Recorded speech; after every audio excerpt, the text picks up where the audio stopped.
درود بر شما و نوروز خجسته مبارک. طاهری سفر هستم با اخبار امروز دوشنبه 21 مارت. در تاجیکستان صبح امروز جشن و تنتنه‌های نوروزی آغاز یافت. برنامه‌های نوروزی پایتخت شهر دوشنبه از یک مراسم رنگین در نوروزگاه با حضور رئیس جمهور امام علی رحمان شروع شد. خبرنگاران رادیوی آزادی میگویند امروز اکثر ساکنان به خیابان‌ها و باغ‌های فراغتی برآمدند و خرسندی می‌کنند و در مرکز تمام ناحیه‌ها محفل‌های نوروزی جریان دارند. در دوشنبه تاجلili نوروز روز 22 مارت با سیر و گشت ایدانه مردم ادامه می‌کند. در خوجند مرکز ولایت سوخت هم جشن پرشکوه نوروز و آمادگی به برنامه جشنی عمومی جمهوری ادامه کرد. قرار است آخر همین هفته در مرکز ولایت سوخت کرنوالی نوروزی برگزار شود و به آن مهمانان از خارج و داخل دعوت شدند. از این پیشتر امام علی رحمان رئیس جمهوری تاجیکستان گفت سالهای اخیر بعضی‌ها نوروز را با مذهب‌های دیگر مخالف می‌گذارند که درست نیست. در تاجیکستان نوروز به حیث یک عید باستانی تجلیل می‌شود و امسال برای تجلیل این جشن 4 روزی تعطیل اعلان کردند.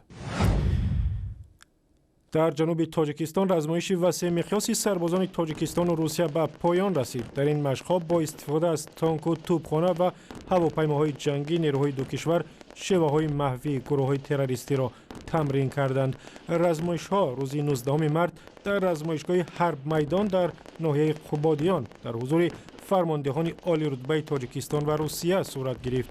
شیرعلی میرزا وزیر دفاع در اینجا گفت حکومت تاجیکستان از ناامن شدن وضع در افغانستان بسیار نگران است ولی عین زمان نمیگذارد که امنیت در کشور خللدار شود.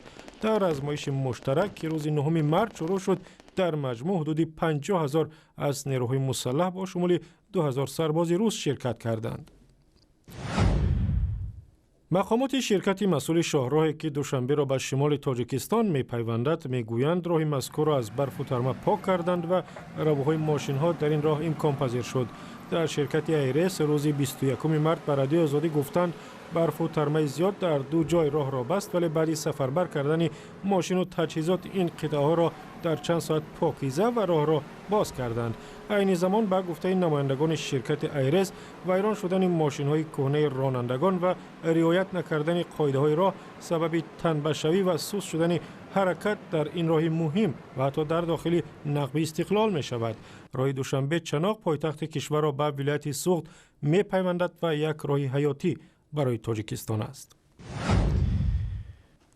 بانک مرکزی روسیه میگوید انتقال پول از این کشور به تاجیکستان در سال 2015 فوق‌العاده کم شده است. بر اساس آمار تازه بانک که روز 20 مارت نشر شده از روسیه سال گذشته به تاجیکستان تقریبا 1 میلیارد و 280 میلیون دلار فرستادند که نظر به سال 2014 بیشتر از 2.5 میلیارد دلار کمتر است. در مجموع انتقال پول از روسیه به 3 کشور اصلی مهاجر فریست از آسیای مرکزی از جمله تاجیکستان و ازبکستان و قرقیزستان میلیاردها دلار کم شده است.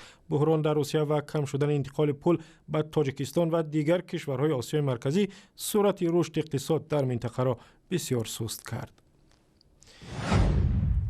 دانشمندان در ازبکستان باقیمانده‌های یک تیرانوزاوری را پیدا کردند و میگویند این نوع درنده بزرگ حالا برای علم آشنا نیست. به این تیرانوزاور به شرف لشکرکش معروف ازبک امیر تیمورلنگیا ایواتیکا نام دادند. عالمان امریکایی با همکارانشان از روسیه و ازبکستان میگویند بازمانده‌های پیدا شده برای تحقیق اِوولوسیون تیرانوزاور بسیار مهم است.